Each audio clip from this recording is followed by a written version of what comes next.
I decided to split my presentation in two sections. The first part is an introduction of my work and me. On the second part, I'm going to focus on our LightArt collectives projects and show you some pictures and a couple of short video clips about the workflow in our workshops. So, I would like to tell you about my history and how I got involved with light painting and photography in the first place. Originally, I'm a musician, and I didn't know anything about photography back then. Even less I knew about light art in general. Once again, I have to thank my dear friend Janne, who introduced me to this mystical form of art. And exploring the world of light painting has led me to study visual arts, and at the same time it has opened some new opportunities, like in a work sector also. About 6 or 7 years ago, Janne showed me some of his long exposure experiments, and I got really stunned about the whole concept of light painting. For some reason, it really hit me hard. And the next couple of weeks, I bought my first DSLR camera, and that was it. Continuous light painting every day. I didn't know anything about the camera settings or any techniques back then, but I just opened the shutter and waved the heck out of all the lights I just got there. And yeah, it was really nice, and I tried to get that same feeling. Like again. I remember that the Flickr's Light Junkies group was one of the most popular groups where people posted light painting and long exposure photos. At that time it was a bit hard to find any tutorials about the techniques, so I had to figure out all the things by myself. Like almost everyone did that time, I presume. So as I got more experience on long exposure photography, I started to understand how camera settings could be used more effectively to create the results I wanted without repeating the same mistakes over and over. Mostly it was avoiding over or underexposing the image. Later on, I got interested in creating organic shapes with light. One of my earliest experiments was to create symmetrical forms that led me to draw simultaneously with both of my hands. And that was a small turning point, and it defined the style I'm doing also today.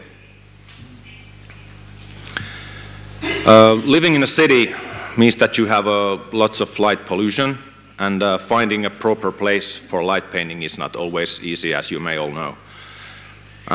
One could think that in Finland it is a true winter wonderland, and with lots of snow every time, and polar bears everywhere, and starry skies, and aurora borealis. Yeah, it's a great place. But it's just in the northern parts of Finland mainly. But in the southern part where I live, there's a lot of orange light pollution that trespasses almost everywhere. And the skies are usually cloudy, which makes it even more challenging. But overall, the Finnish nature can offer amazing possibilities for long exposure photography if you just know where to look for. At wintertime, one of my favorite places are the forests in Luukki, nearby the city of Espoo in Finland. There are lots of untouched snow and amazing places all over, so it feels like I'm in Lapland, the northern part of Finland. So I don't have to travel there all the way. It's like 1,000 kilometers. I love the way how the snow reflects light. In my earliest pictures, I used snow really much. all those little sparks that look like millions of tiny diamonds is something you can't get easily, or at all with like a digital retouching of an image. These kinds of locations have inspired me the most, and many of my light flower images are made in that same kind of surroundings. But there's also a more deeper level than just taking a photo. I think it's the moment, the silence, the unbelievable beauty of the nature that gets you into a meditative state. I could spend hours just by standing there and doing the improvised light waving, even without getting any proper images to get. As I haven't studied art therapy, I'm not qualified to say anything about light art therapeutic effect, but for me it has definitely given a whole new way of expressing myself. Okay, but here's some basic text if you want to look. Just a normal guy from Finland. Okay, so as my light shapes, I call them light flowers or luminous beings and whatever. So if I just see a few of my pictures. So this one is from that Luukki place what I just told you about, and this is one of my earliest pics. As you can see, there's lots of snow, and it's really like a southern part in Finland. Here's another one from Helsinki. And this one is made in an amusement park called Linnanmäki. This is some kind of a empty factory, abandoned factory. And some more snowy pictures.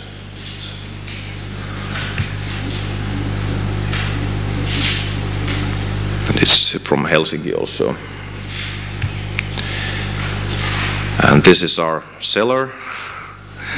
It's like, if I remember correctly, it's the Christmas night. I just ate too much, like everything, and then what could I do? Oh, maybe I go do some light painting.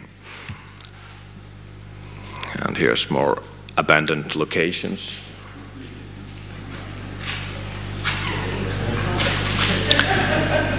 And so, just going to show these. Okay.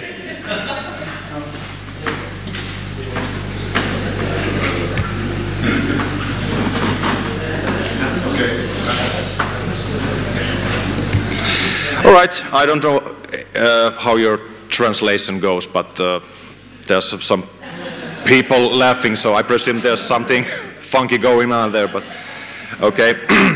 Well, okay, let me continue. So, for some reason, symmetry has fascinated me more than anything else. Maybe it has something to do with my personality.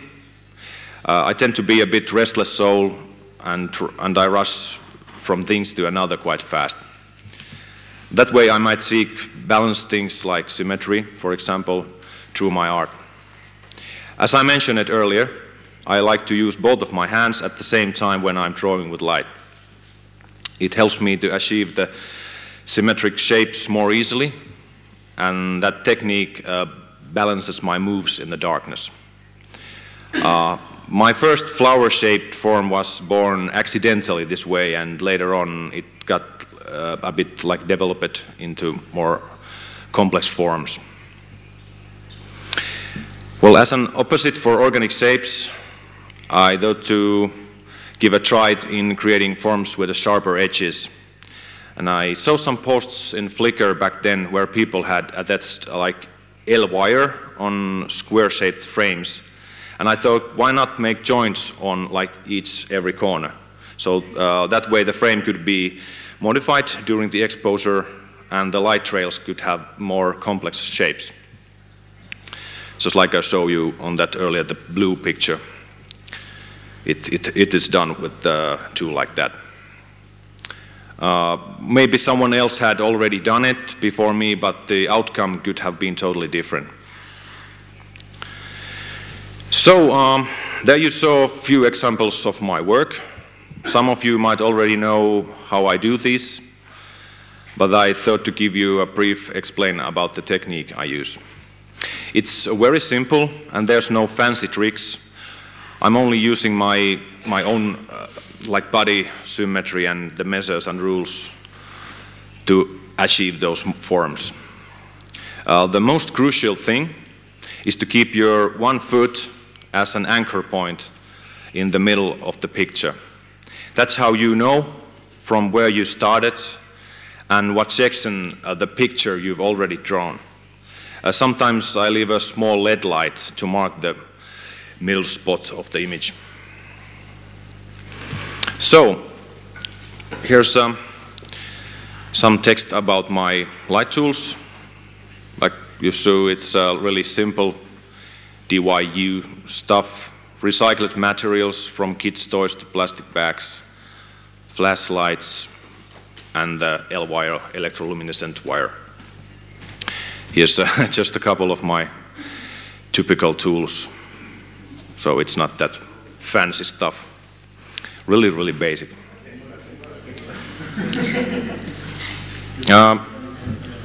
One of the most interesting parts at that time was building of your light tools. I didn't have enough electrician skills to build any programmable light sword or that kind of complicated circuitry. You could say that I've got stuck to the past, and that's partly right, but I still like to use the same light gadgets on my work. I've used a lot of battery-operated LED light strings or strips, whatever, that are attached to a paint roller, like that one there. I know that there are much more advanced options with programmable LED circuits, but I still prefer the simpler ones. If my light tools have too much features, I get more confused, all the possibilities, and I get like nothing done. So, as I mentioned it too, that I also use electroluminescent wire a lot. The bending structure of the wire allows like fluid movements, so light trails appear smoothly and create a three-dimensional look. That helps me to design organic, flower-like forms better than any other tool I have at the moment. I mainly use LED Lenser flashlights. I was one of their ambassadors, but like Jan Leo said, that the ambassador project is gone. So today I'm not an ambassador anymore. Well, and those flashlights are used for mainly like to light up the surroundings of the scene. Side by side, I might use also some cheap torches, and basically just whatever serves the best in that particular situation.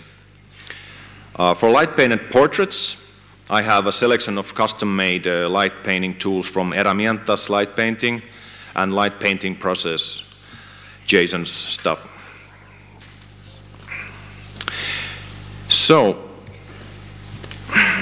now that I've talked about my history and how I got caught up in light painting, I want to tell you how I use LightArt as an inspirational tool to activate different kinds of social groups and encourage people to create art of their own. With the help of LightArt, person comes visible. Those who would otherwise be socially in shadow zone are new models in a light painting picture, or they are making light art pieces by themselves. This art form is also encouraging for people who don't believe that they have any artistic abilities. About 6 years ago, lighting designer Jukka Laine contacted me and Janne if we would be interested to join his newest project called Valopaja. It's the Valopaja logo there. So, which is a Finnish word that means light workshop in English. It caught our attention, so both of us said yes, and that's how our collaboration began. The whole concept started in 2008, when Jukka organized a workshop for mentally disabled people. The idea was to create minimalistic and low-cost shadow installation by using small keychain LEDs, plastic animal figures, transparent plastic mugs, white canvas, and then take a photo of the outcome. During the workshop, one of the participants moved the LED light in front of the camera's lens, and it accidentally drew an interesting looking light trail. So Jukka was really inspired immediately and started to develop further the idea of light painting workshop with a low threshold participation level. Since that day, we worked together with therapists, instructors, and wide range of healthcare professionals in organizing workshops and events for different kinds of social groups and communities in all ages. We are trying to take light art into places where it's not usually seen, and also offer a context where the artist's role is more like an instructor who just provides the tools and lets the audience do the creative part. With such method, it is possible to give a unique experience for someone who has physical or mental disabilities that might set some limitations. Here's just a few facts about the workshop.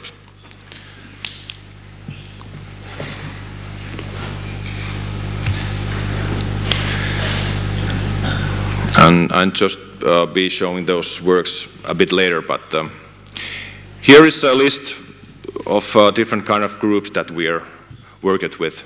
So there are like really wide range of different kind of people in different kind of situations.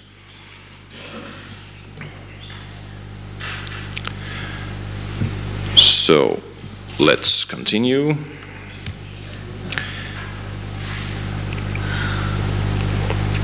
Actually, let's go. Don't go yet there. Let's. I have some few sentences about really special group. We have also worked with visually impaired people, which might sound first a bit odd, but the feedback was actually really good. The participants were either models or they lit the models by themselves, with us just helping a bit with the right direction. All images were instantly projected on the wall, and those participants who are not fully blind describe what they saw on the screen for the ones who are completely blind. And the Seeing with Photography collective called SWPC is a group of photographers based in New York City who are visually impaired, sighted, or totally blind. Blind artists direct the process, and the sighted assistants help in focusing and composing the picture. This group has been active over 20 years now, and one of their most known photographers is Steven Erra. Maybe I got, okay. Sorry, I have to go a bit away from here, because the Chrome just crashed and it can washed out. But okay, that's more. Just a moment.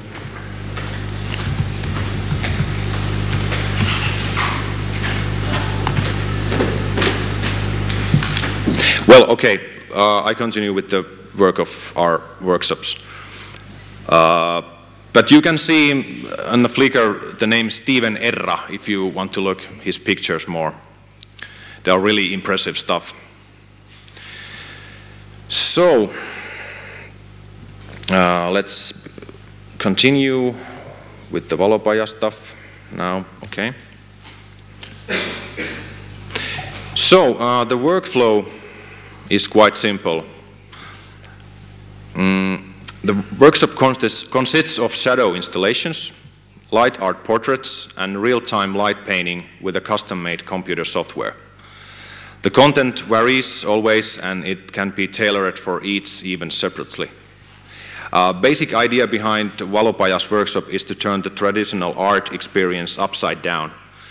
The viewer is now the artist and vice versa.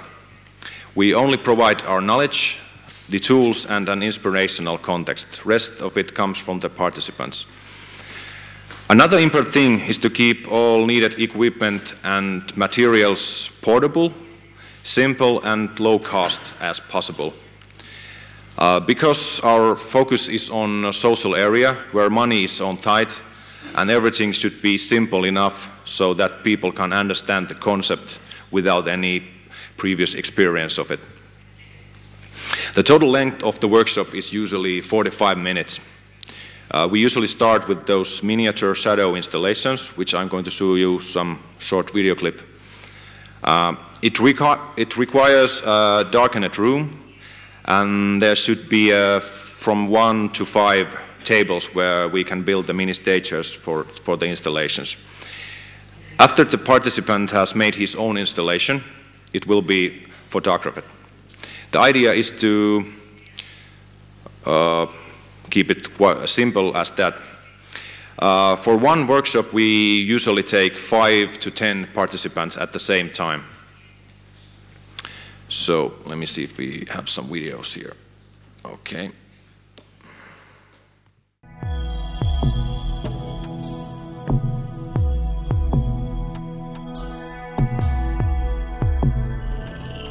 Sun pyörätuolin renkaaseen laitetaan näitä ledejä kiinni. Okei.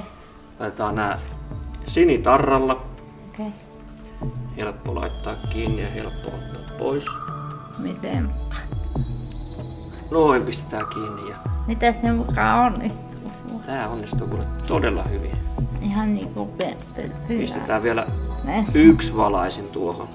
Miten se tarkoittaa? Noin.